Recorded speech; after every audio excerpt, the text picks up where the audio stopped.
தென்னாடுடைய சிவனே போற்றி, எந்நாட்டவர்க்கும் இறைவா போற்றி. சிவபெருமான் அருளாலும் செல்வ கணபதி பகவான் அருளாலும் மிதுன ராசி நேயர்களுக்கு நன்மைகள் உண்டாகட்டும்.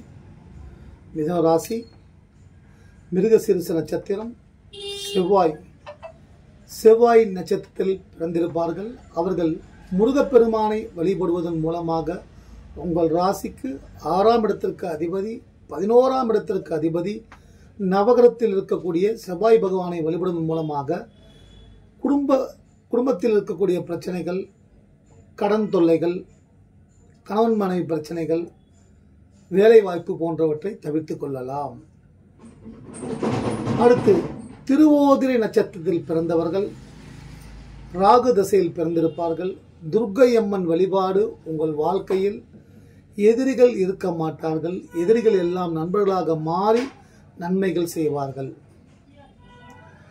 அடுத்து புனர்பூசம் நட்சத்திரக்காரர்கள் மிதுன ராசி. மிதுன ராசியில் புதன் வீட்டில் குரு பகவான்.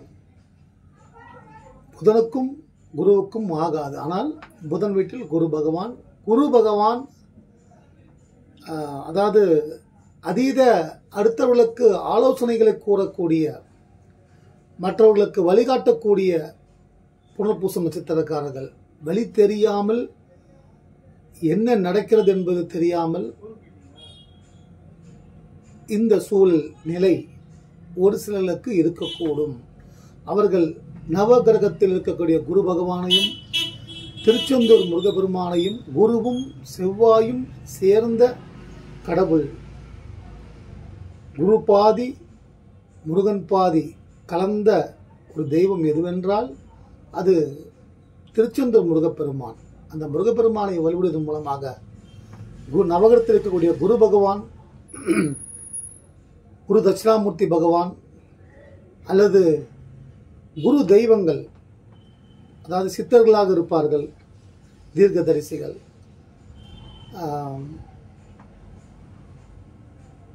பிரம்மங்காரு, ஆந்திராவில் இருக்கக்கூடிய பிரம்மங்காரு, அடுத்து ஸ்ரீ ராகவேந்திர பகவான், சாய்பாபா, புட்டபர்த்தி சாய்பாபா, பட்டினத்தார் போன்ற சித்தர் வழிபாடு உங்களுக்கு நன்மைகளை செய்யும். மிதுன ராசி இன்றைய கிரக நிலைகள். குரோதி வருடம் கோபங்களை விலக்கி வைத்தால் நன்மை. குரோதி வருடம் ஆவணி மாதம் 18ஆம் தேதி தட்சிணாயன காலம். தட்சிணாயன காலம் என்றாலே அதாவது உத்தராயண காலம் என்றால் சூரியனோட வெப்பம் அதிகமாக இருக்கும். தட்சிணாயன காலம் என்றால் மழை, குளிர், ஒரு அற்புதமான காலகட்டம். பெண்களாக இருந்தால் வெற்றிகளை தரக்கூடிய காலம். ஆண்களாக இருந்தாலும் சரி, உங்கள் முயற்சி வெற்றிகளாக மாறும். இன்று இப்ப இருக்கக்கூடிய, அதாவது சந்திராஷ்டமம் யாருக்குன்னு பார்த்தீங்கன்னா கும்பராசிக்கு சந்திராஷ்டமம். மிதுன ராசி நேயர்கள் வாழ்க்கையில் கும்பராசி பங்கு கொண்டால், கும்பராசி குழந்தைகளாகவோ அல்லது கணவனாக மனைவியாக நீங்கள் பணிபுரியும் இடத்தில் சக நண்பர்களாக இருந்தால் கொஞ்சம் அவங்கக்கிட்ட ஒரு 2 நாள் வெள்ளிக்கிழமை சனிக்கிழமை வரைக்கும் கொஞ்சம் ஒதுங்கி இருப்பது, வார்த்தைகள் நிதானமாக பேசுவது, பக்குவமாக பேசுவது, அது நன்மை செய்யும். அதாவது மிதுன ராசிக்காரர்கள் பார்த்தீங்கன்னா இப்ப இருக்கக்கூடிய கிரகநிலைகள் ஜென்ம குரு வனவாசம், ஜென்ம குரு உறவுகள், சுற்றி இருக்கக்கூடியவர்கள், நண்பர்கள், நம்மகிட்ட ஆதாயம் பெற்றவர்கள், அவர்களுடைய முகத்திரை, அவர்களுடைய அணுகும் நிலை எப்படி இருக்கும் என்பதை தெரிவிக்கக்கூடியதுதான் குரு, ஜென்ம குரு. அதாவது தெரியாதவர்கள் செய்த துரோகத்தை நாம் மறந்து விடலாம், மன்னித்து விடலாம். மிக வேண்டியவர்கள், தெரிந்தவர்கள், உங்களால் ஆதாயம் பெற்றவர்கள், உறவுக்காரர்கள், சொந்தக்காரர்கள், மச்சான் மாமா எல்லாமே இவங்க செய்கிற துரோகம் பார்த்தீங்கன்னா மன்னிக்க முடியாது யாராலையும். ஆனால் அவர்களை மன்னிக்க முடியாது என்றாலும் மறப்பது நல்லது, மறந்து விடலாம். மறந்தால் உங்கள் வாழ்க்கை சுகமாக இருக்கும். உஷாரா இருங்க. காரியவாதிகள் காலை வாரி விடுவார்கள். மிதுன ராசியை பொறுத்த மட்டில் பார்த்தீங்கன்னா அஷ்டமத்து சனி விலகியது, அடுத்து ஜென்ம ராகு விலகியது. இருந்தாலும் அவர்கள் வாழ்க்கையில் கிட்டத்தட்ட ஏறக்குறைய ஒரு 8-9 வருடங்களாக பல விதங்களில் மனக்கவலை அவர்களுக்கு. ஒவ்வொரு வயதுக்கு ஏற்றாற்போல் அவர்கள் வாழ்க்கையில் மாற்றங்கள் வரும். ஏன்னா ஒவ்வொரு வயதுக்கு ஏற்றாற்போல் ஒவ்வொரு திசை நடந்து கொண்டிருக்கும். ஒவ்வொரு திசைக்குண்டான புத்தி நடக்கும். அப்போ தான் அவங்களுக்கு வாழ்க்கையில் பலவிதமான அனுபவங்கள், நல்ல ஜாதகம், சுகமான ஜாதகம், இவர்கள் ஜாதகம் தோஷம் இல்லாத ஜாதகம் ரொம்ப நல்லா இருக்கு. 5 கிரகங்கள் லாபஸ்தானத்தில் இருக்கு. சுபகிரகங்கள் 5 கிரகங்களை பார்க்குது அப்படிலாம் சொல்லுவாங்க இல்லையா? அப்படிப்பட்டவர்களுக்கு நீங்கள் ஜென்ம குரு வந்தாலும், 7.5 சனி வந்தாலும், அஷ்டமத்து சனி வந்தாலும், எது வந்தாலும் பாதிக்காது. சுய தனிப்பட்ட ஒருவர் ஜாதகத்தில் கிரகங்கள் பாதித்திருந்தால் அப்போதுதான் உங்களுக்கு நிறைய சிக்கல்கள் வரும். இப்பொழுது மன்னிக்கவும், ஜென்மகுரு என்று சொல்லிவிட்டேன், விரய குரு, 12ஆம் இடத்தில் விரய குரு. குரு பகவான் வந்து செல்வங்களை கொடுக்கக்கூடியவர், வீட்டில் மகிழ்ச்சிகளை கொடுக்கக்கூடியவர், நல்ல வாழ்க்கையை கொடுக்கக்கூடியவர். குருபலம் வந்துவிட்டது என்று சொல்வார்கள். மிதுன ராசி பொதுவாகவே ஒருவருக்கு திருமணமாக வேண்டும் என்றால் குருபலம் இல்லை, அதனால இன்னும் 4 மாதம் பொறுங்க, குரு மாறுவார், உங்களுக்கு கல்யாணம் தானே ஆயிடும் சொல்லுவாங்க. அதே போல குழந்தை பாக்கியம் இல்லை என்றாலும் குரு பகவான் தான். ரொம்ப கஷ்டப்படுறோம். தனகாரகன் காலபுருஷ தத்துவத்தில் பாக்கியஸ்தானாதிபதி அவர் வந்து குரு பகவான் தான். வந்து செல்வங்களை எல்லோருக்கும் வாரி கொடுக்கும் பொன்னவன் பிரகஸ்வதி வேலை குரு பகவான் அவர் தான். அவர் வந்து விரயஸ்தானத்தில் அமர்ந்து உள்ளார். நிறைய விரயங்கள், பிள்ளைகளால் விரயம், கணவனால் விரயம், மகனால் விரயம், கூட பிறந்த உறவுகளால் விரயம், தன விரயம் ஆகிக்கொண்டே இருக்கும். ஒரு சிலருக்கு வருமானமே இருக்காது. ஒரு 10 ரூபா சம்பாதிச்சாங்கன்னா 1000 ரூபா செலவு காத்துட்டு இருக்கும். அப்போ அப்படியே அந்த 1000 ரூபாவை சரி கட்டுறதுக்கு அவங்க போராடுவாங்க. அதுபோல் வேதனையாக இருப்பாங்க. அந்த காலகட்டம் தான் இது. அடுத்து வந்து லாபஸ்தானாதிபதி ராசியில் லாபங்களை கொடுக்கக்கூடிய செவ்வாய் பகவான், அவரே உங்களுக்கு 6ஆம் இடத்திற்கு அதிபதி, ராசியில் அமர்ந்துள்ளார், ஜென்மத்தில் அமர்ந்துள்ளார். இப்போ ஒரு வாரமா இருக்கு. சில பிரிந்த உறவுகள் ஒன்று சேருவார்கள். உறவுகளால் சில நல்ல விஷயங்கள் வந்து சேரும். பிரிந்த கணவன் மனைவி ஒன்று சேர்வார்கள். காதலர்கள் ஒன்று சேர்வார்கள். மாணவர்களுக்கு ஒரு அற்புதமான காலகட்டமாக அமையும் இந்த நேரம். மாணவர்களுக்கு பார்த்தீங்கன்னா எந்த தடையும் இல்லை. மாணவர்களுக்கு எந்த தடையும் இல்லை. நீங்கள் புதன் பகவானை வழிபட வேண்டும். மாணவர்களுக்கு வந்து பார்த்தீங்கன்னா பொருளாதார பிரச்சனைகள் இருக்காது. காரணம், அந்த பொருளாதார பிரச்சனைகள் எல்லாம் அவங்களுடைய தாய் தந்தை பார்த்துப்பாங்க.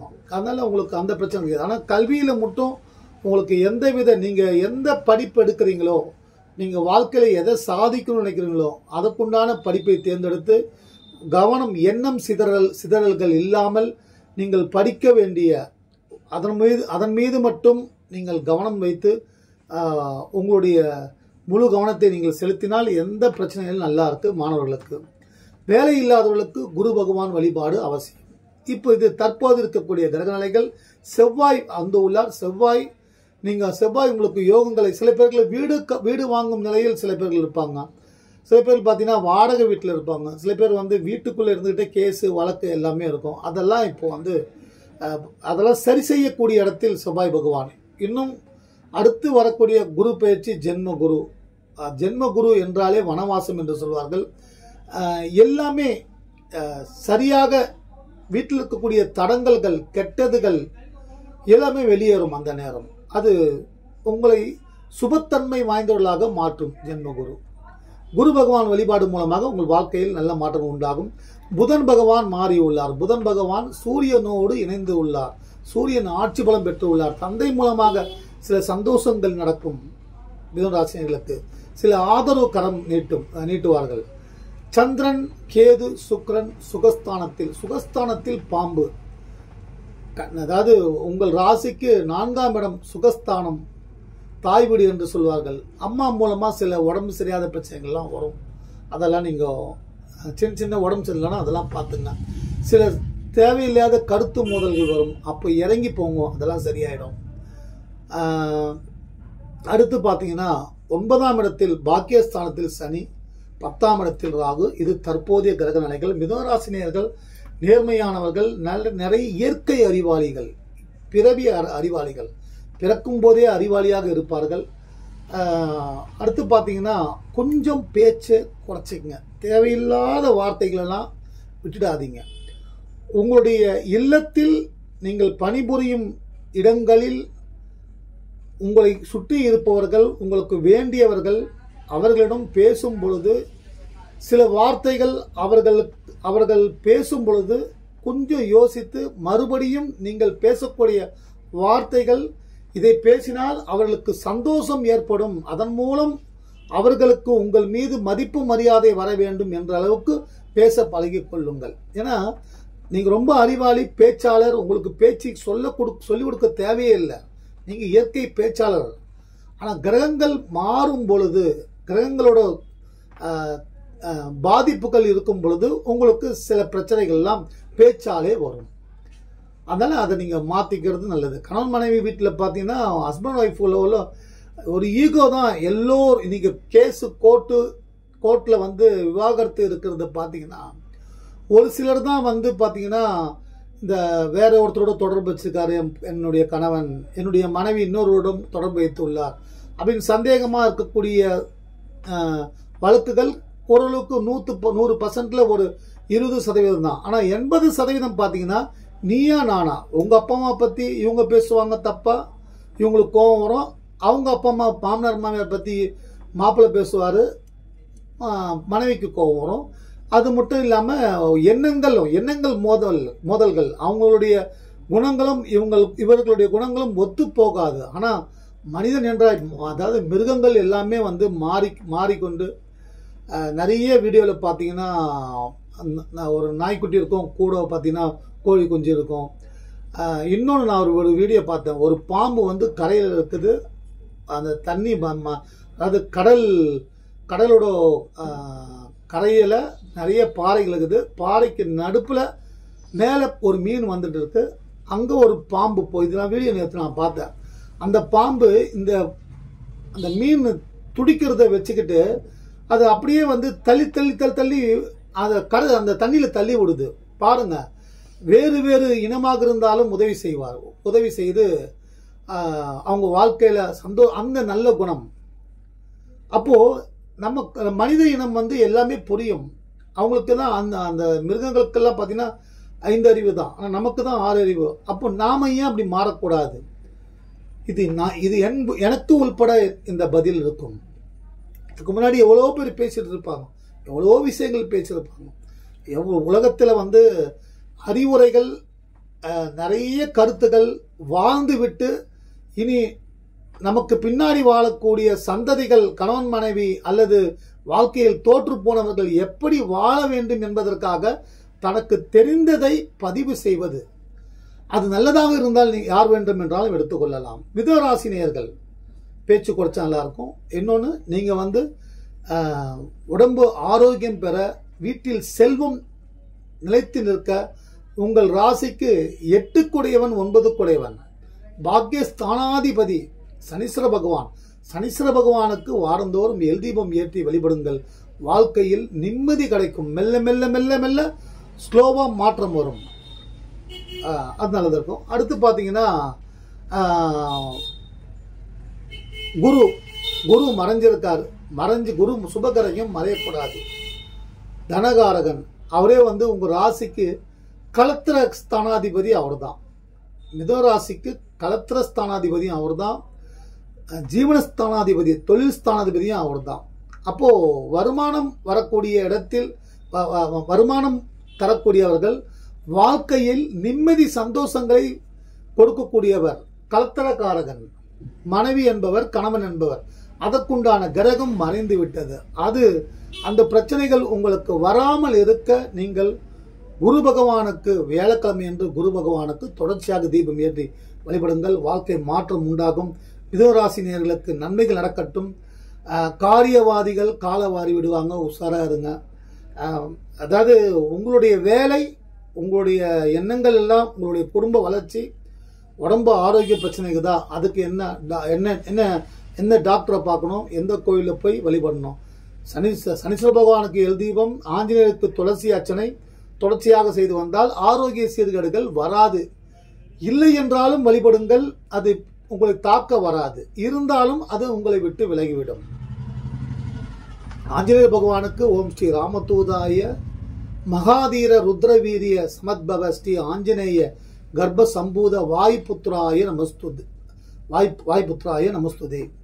அத ஸ்லோகம் சொல்லி இல்ல ஸ்ரீ ராமஜெயம் என்று சொல்லி வழிபடுங்கள். இரவு ஆனால் தூங்கும் பொழுது உங்களுக்கு எதிரிகள் தொல்லை, உங்களுக்கு நிறைய கடன்காரர்கள், கடன் நிறைய இருக்கு, கடனை அடைக்கவும் முடியல, 10 வருடங்களாக கடன் எனக்கு இருக்கு, என்னால் தாங்க முடியல அப்படின்றவங்க லட்சுமி நரசிம்மருக்கு வழிபடுங்கள். லட்சுமி நரசிம்மருக்கு தீபம் ஏற்றி அரளிப்பூ அர்ச்சனை. ஒவ்வொரு புஷ்பங்களுக்கும் ஒவ்வொரு யோகம் உண்டு, ஒவ்வொரு நன்மைகள் உண்டு. அதனால் அரளிப்பூ அர்ச்சனை செய்தால் எதிரிகள் விலகுவார்கள், செல்வங்கள் இல்லம் தேடி வரும். நரசிம்மருக்கு துளசி வச்சு அர்ச்சனை பண்ணுவாங்க. நீங்கள் அரளிப்பூவும் வைக்கலாம். நிறைய கோயிலில் அரளிப்பூ வைப்பாங்க. அரளிப்பூ வச்சு வாரந்தோறும் ஒரே ஒரு சனிக்கிழமை அன்னைக்கு நீங்கள் நரசிம்மருக்கு அரளிப்பூ வச்சு நீங்கள் தேங்காய் பூ போல வாங்கி அர்ச்சனை பண்ணி ஒரு ஏலக்காய் மாலை போட்டு, உங்களுடைய துன்பங்கள் மாற வேண்டும், எனக்கு உடம்பு ஆரோக்கியம் சரியில்லை, என் பிள்ளைகளுக்கு திருமணம் ஆகலை, திருமண வயதில் ஒரு பெண்ணும் ஆணும் இருக்காங்க, அவங்களுக்கு திருமணம் செய்யணும், அல்லது திருமணமாகியும் பிரிந்து இருக்கிறார்கள், அவர்கள் ஒன்று சேர வேண்டும் அப்படின்னு வேண்டுங்க. உக்ரம் வீரம் மகாவிஷ்ணும் ஜுலந்தம் சர்வத்தோமுகம் நரசிம்மம் பீசனம் பத்திரம் மிருத்திம் தம் நமாம் யகம். இந்த ஸ்லோகம் சொல்லி தீபம் ஏற்றி வழிபடுங்கள். வாழ்க்கையில் வெற்றிகள் உண்டாகும். இப்ப இருக்கக்கூடிய கிரகநிலைகள் உங்கள் இல்லத்தை சரி செய்ய குரு பகவான் நெருங்கி கொண்டே இருக்கிறார். குரு பகவானை வழிபடுங்கள், வாழ்க்கை தெளிவாகும். உங்கள் முயற்சிகளை தொடருங்கள், வெற்றி உண்டாகும். மிதுன ராசினியர்களுக்கு வாழ்க்கையில் எல்லா சந்தோஷமும் மகிழ்ச்சியும் உண்டாகட்டும். நன்றி, வணக்கம்.